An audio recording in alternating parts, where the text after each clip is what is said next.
Welcome to Waldorf College. I'm Mark Newcomb, and this is DigiCore, COMM 1020, Unit number 4. In this unit, you'll have an opportunity once again to consume some lynda.com. We're in WordPress.com Essentials, Chapter 6 through 10. We'll look at web etiquette and hopefully better how to behave on the web, as well as revisit the WordPress site that you've already begun and look how we can finish that up. So let's begin today by looking at web etiquette. In the past, doing something embarrassing wasn't a big deal.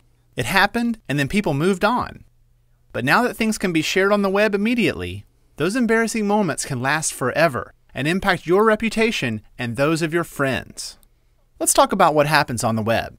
Search engines are constantly scanning it. Their goal is to take a snapshot of every word, picture, and video on the web and save it for search results. This means that once a page has been scanned, it may be there forever. Even if the image is deleted from a site, it may still be found in the future, which is when problems can occur. Think about it this way. If you share videos of yourself or others doing illegal things, or photos that make people look bad, it could seriously harm their reputations.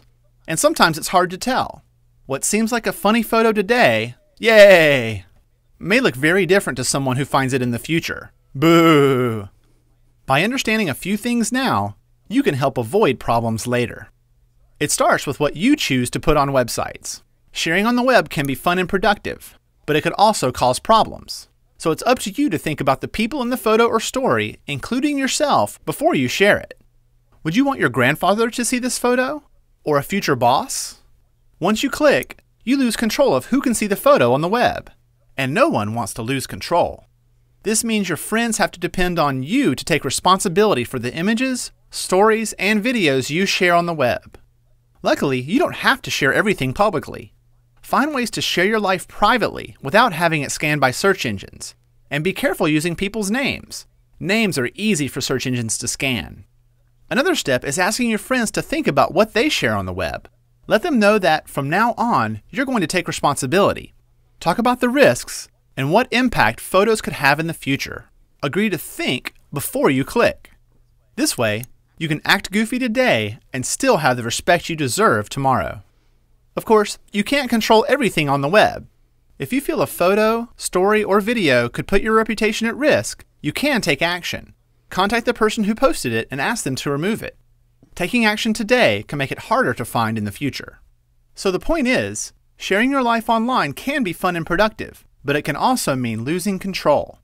You have a responsibility to help protect your reputation and the reputations of those around you. Think before you click. Search engines, it's their job to record all activity that happens on the web. That's what they do. So we should be aware that whatever we post, a search engine has actively been scanning the web, taking a picture of it, and archiving it. Even if we go back and delete a post, a pic, or a movie, it's most likely at some point that a search engine has already captured it and it's in the archive. We've all had experiences. What's funny today may not be funny tomorrow. Remember those search engines, you should consider posting as unlisted or private. Limit those who can see it. However, those with enough skill and motivation will still be able to see what you post. Cell phones are everywhere, so come to an agreement with your friends on what is and is not acceptable when posting about you. And it's only fair that you act responsibly as well. So WordPress.com, we have your personal site we've been looking at. You've already created your main navigation for home and resume, portfolio, your blog, and your contact. That was all a part of unit number 3. And the rest of this unit then is really talking about how do you populate and make the rest of your site. You populated home. Now it's time to go and actually populate the rest. So I'm going to open up a site that I put together for this class. This is my personal website using WordPress.com. An example, and mine's going to be a little different than yours depending on what your profession is and what you're hoping to do in the future. You can see my navigation goes across the top, and I have many of the things we talked about in class. They're here.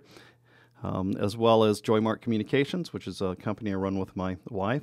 So here at home, I just have a very short description of who I am and how I approach life in my career. Under resume, you'll see I have several different parent-child relationships here underneath resume.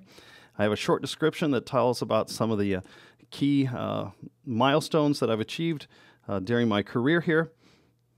Underneath that, I have courses and teaching, skill, awards, presentations, corporate experience, and community involvement, and those are just all a part of my vitae.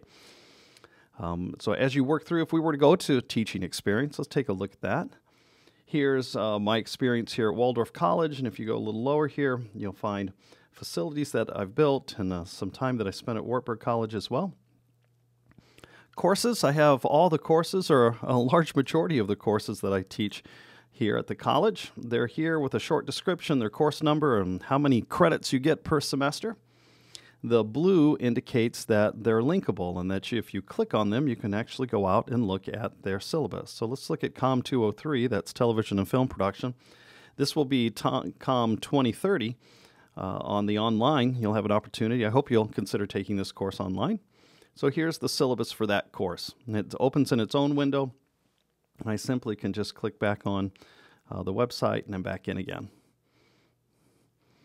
If we move over to a teaching philosophy, this is just common for someone who is a professor, the idea of having a statement about how it is that you approach the classroom and your discipline. Under facilities, I've used this as kind of an extension of my portfolio. It shows facilities I've had the opportunity to build while we're here. You can see there's a slideshow here. You're familiar with that. And down below, I also have a gallery. And if I click on the gallery, it will open up in a light box, and you get full screen now, those pics, and I can go through and look at KZOW. So it's a facility I've had the privilege of teaching in, working in, and actually designed, and it was a lot of fun to put together. It can be a monster sometimes to take care of. Here in production is, I have 3 main courses that create production. And I store away the student projects when we work together as a crew. They end up here. This is Advanced Media May course that normally makes shorts, or we take on a client and create an educational piece. Here's a piece that we did for a landfill of North Iowa. It was fascinating to actually go out and tromps around inside of a landfill. And we spoofed a dirty jobs kind of approach. So it was a lot of fun. Gabby Gonzalez there. We got to climb around on those big old machines, and just a lot of fun. The cool thing with YouTube is you can embed and watch it right within your WordPress site. So there it is. That's a lot of what you need to do yet in this unit is really just to fill out your website, to populate it. And it's going to be different for you than it would be for me. But my hope is that you're making it something useful that you would use as a portfolio, a digital footprint that you can send out to potential jobs, or as you're looking for clients, something that represents you well. So in this unit, once again, you have the opportunity to consume some more lynda.com, WordPress.com essentials. We're in chapters 10 or 6 through 10. You will need to, while we're in this unit, you'll need to populate your remaining pages. I want to remind you that you need a picture on every page, that you'll want to have all your social media links. So far, we've done Twitter, Flickr, and Facebook, and that you'll need to include somewhere within your site a contact form. Well, once again, it was quick, but that's Unit 4. I'm Mark Newcomb. Glad to be with you. See you next time.